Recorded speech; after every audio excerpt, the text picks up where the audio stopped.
I'm standing here in Vancouver on Point Grey Road in front of the most expensive home in British Columbia, a beautiful lakefront property reported to be owned by none other than Lululemon founder and philanthropist, father of five, Chip Wilson. And what's that behind me? Oh my goodness, it's a massive sign just ahead of the October 19th general election, and it reads, EB will tell you the Conservatives are far right, but he won't tell you that the NDP is communist. Let's talk about it.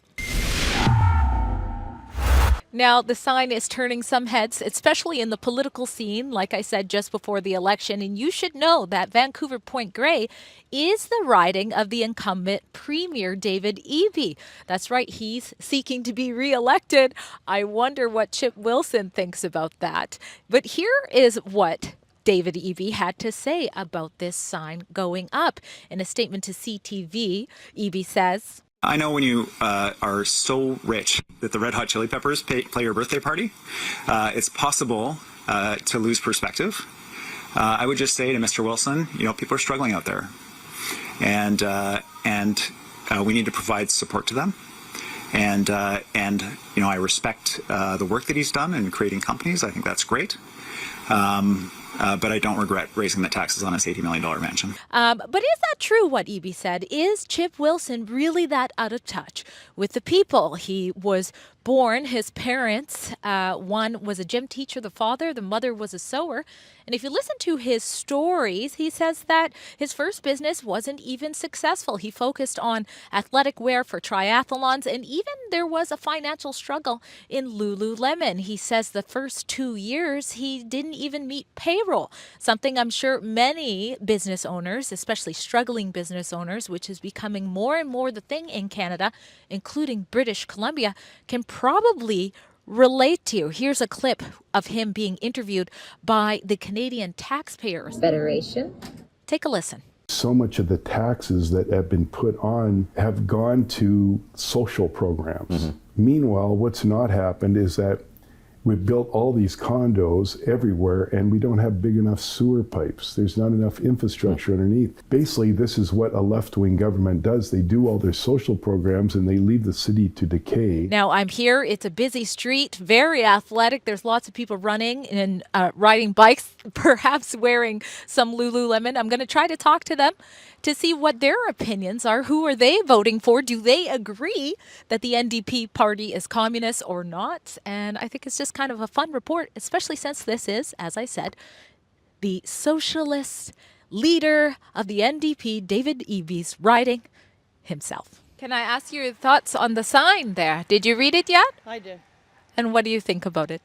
Well, you have to understand what communism is. That's not a fair way of using it. So, sad. People don't know better.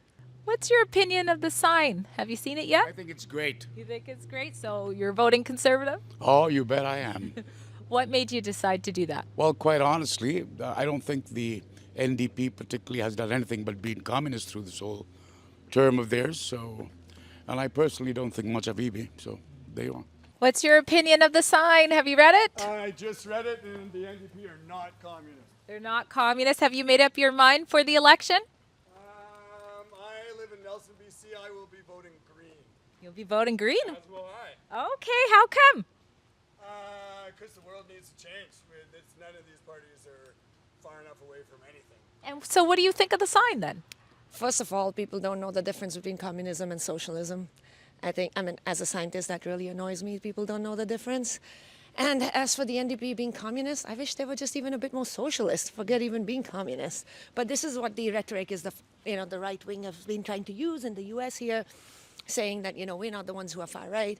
It is you who are too left. But, sadly, the issue right now is it's funny that they're saying that NDP is the communist one, because NDP is also not staying very left these days, are they?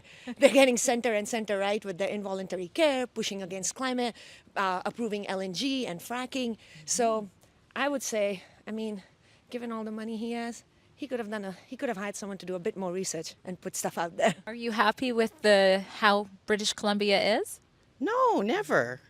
But we're working on it, and there's lots to do. So I hope, people vote their heart and follow what is important for them. We have to all make our choices. So Actually, the truth is I did vote NDP the last time, though I am basically a liberal voter or a conservative.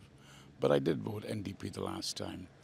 But a thorough disappointment. Mind you, when I voted for the NDP, I loved the leader, John Horgan. Now, there was a leader. Okay, he was not a communist. But what we've got is a definitely NDP is communist, and we don't want that. What's the most important issue then this year?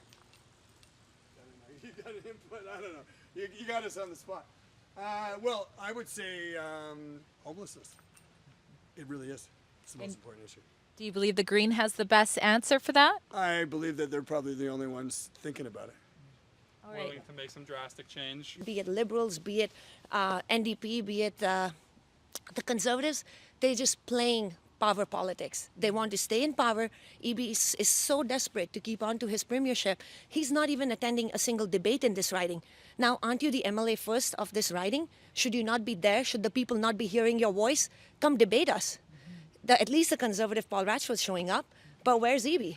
One last question. What do you think is the most pressing issue for you when it comes to voting this year? housing, because I'm getting rent evicted and I'm unable to find a place. So I'm in a difficult spot, but there's 10 of us in our house. So just the 10 near me are being, forced out, and it's really difficult. What's going to be the most pressing issue for you? You've already decided your vote, but what was most important? They have got to stop taking away our hard-earned money. All right. What would you say to people who say, since this is what is believed to be the most expensive property in British Columbia, that this house is out of touch with what the people need? Well, they have worked very hard for what they've got. And all the people should, as a matter of fact, do exactly that. Follow their lead and work hard. So who are the big polluters So if when we're talking not about- the ones making such the footprint? So this is again a game of numbers, right? When you're looking at absolute, of course, India and China will show up, but that's 1.4 billion people, right? That's why we want to look at per capita emissions, and that is where India and China, like India, is nowhere compared to per capita emissions of Canada, right? Because when at per capita, you're comparing actually apples to apples, right? It's a simple if a country has more people, the overall emissions will be more, but it's about how much energy are we using as a person. So that's the first. Secondly, it's the historical emissions that we have contributed, right? So we have to look at the historical impact we have had in climate change that we are experiencing today versus what's happening in the future. And I think India and China should take steps. But right now first of all, we're in a provincial election. And so that also, we can only control our own BC's emissions, where LNG Canada coming online is going to be the single largest source of carbon emissions in this country. Well, it is starting to get dark, and like I said, most people are on the move while they're passing by on the street, but we got a pretty diverse response from the little bit who did answer the question about whether or not they agree with this sign and what their thoughts are for the upcoming election. Make sure you let me know in the comments what your opinion is. Drea Humphrey for Rebel News. The BC leadership debate is right around the corner, so please accept my invitation for us to watch it together. You'll be joining me and my colleague Sheila Gunn-Reid, as well as special guests, on October 8th for a Rebel News live stream coverage of the debate for what is proving to be the tightest, most spiciest election race yet. It's going to be a fun and nail-biting evening, so make sure you head to our special website right now called bcdecides.com to give us your name and email so you don't miss the live debate show.